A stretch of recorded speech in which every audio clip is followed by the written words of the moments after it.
Hello बच्चों, let's read the question. The question says the cell reaction will be spontaneous if.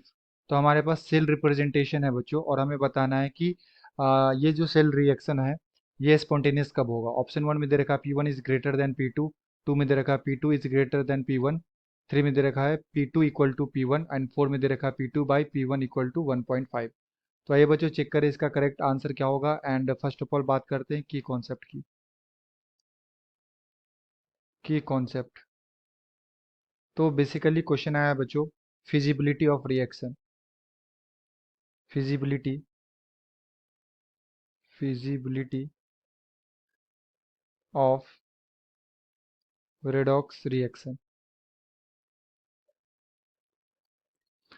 तो हमारे पास बच्चों cell representation है, ये दे रखा है H2P1 से H प्लस में जा रहा है, इसका कॉन्सेंट्रेशन C दे रखा है एंड H प्लस इसका कॉन्सेंट्रेशन C है, ये H2 में जा रहा है, इसका प्रेशर P2 दे रखा है। तो बेसिकली जो सॉल्ट ब्रिज के लेफ्ट साइड होता है बच्चों, ये एनोड को रिप्रेजेंट करता है, मतलब ये रिएक्शन एनोड पे चलेगा एंड बेसिकली एनोड पे ऑक्सीडेशन होता है बच्चों। एंड सॉल्ट ब्रिज के जो राइट साइड में होता है ये कैथोड को रिप्रेजेंट करता है एंड यहाँ पे क्या होता है बच्चों, रिडक्शन होता है, रिडक्शन। तो एनोड पे क्या होगा, आइए देखें।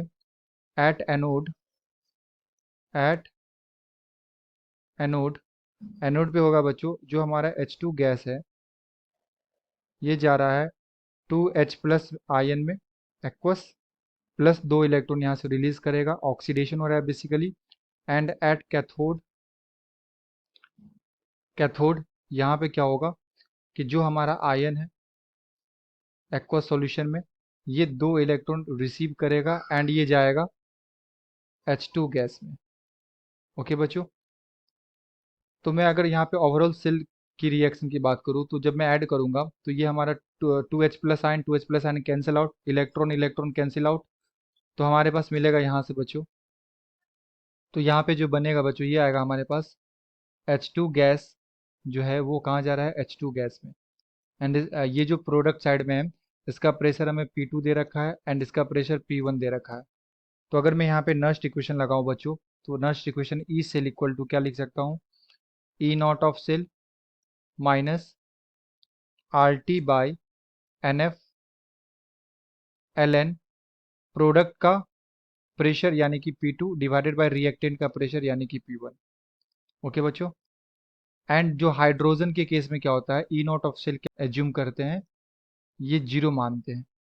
तो जो हमारा ई सेल हो जाएगा बच्चों, यस, तो जो हमारा ई सेल हो जाएगा बच्चों, ये हम लोग क्या लिख सकते हैं, ये तो हमारा जीरो हो गया, तो minus R T by N, N का मतलब टोटल इलेक्ट्रॉन एक्सचेंज, तो यहाँ पे दो इलेक्ट्रॉन हुआ है तो 2F Ln P2/P1।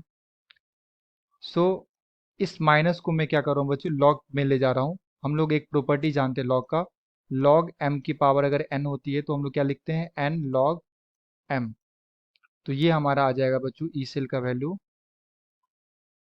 E cell का value are T by 2F Ln P2/P1 की पावर में कितनी, -1।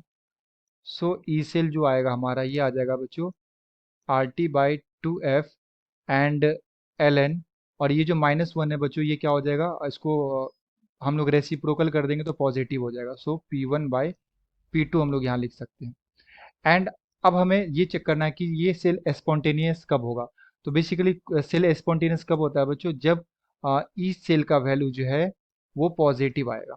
ई सेल जब हमारा पॉजिटिव हो, ये वैल्यू पॉजिटिव है, तो हमें ये देखना है कि जो P1/P2 का रेशियो है Ln P1/P2 का जो वैल्यू है ये पॉजिटिव आना चाहिए, क्योंकि ये जितना पॉजिटिव रहेगा हमारा इस ई सेल उतना ज़्यादा पॉजिटिव आएगा। तो ये कब हो सकता है, जब P1 का वैल्यू ज़्यादा होगा एज कम्पेयर टू P2, क्योंकि डेनोमिनेटर अगर ज़्यादा हो गया बच्चों P2 का वैल्यू तो ये ओवरऑल वैल्यू छोटा हो जाएगा एंड नेगेटिव भी हो सकता है। सो हम लोग यहाँ पे क्या लिख सकते हैं, P1 जो होगा ये किससे ज़्यादा होगा, P2 से, तब जो हमारा वैल्यू आएगा सेल का वो हमेशा क्या आएगा, पॉजिटिव आएगा। एंड जब भी ई सेल पॉजिटिव आएगा इट मीन्स जो हमारा सेल है वो स्पॉन्टेनियस सेल है, स्पॉन्टेनिटी शो करेगा वो। ओके बच्चों, तो अगर मैं यहाँ पे ऑप्शंस की बात करूँ तो यहाँ पे ऑप्शन नंबर 1 में दे रखा है P1 is greater than P2, so the appropriate answer is option number 1। I hope you will be understood it well. Best of luck. Thank you.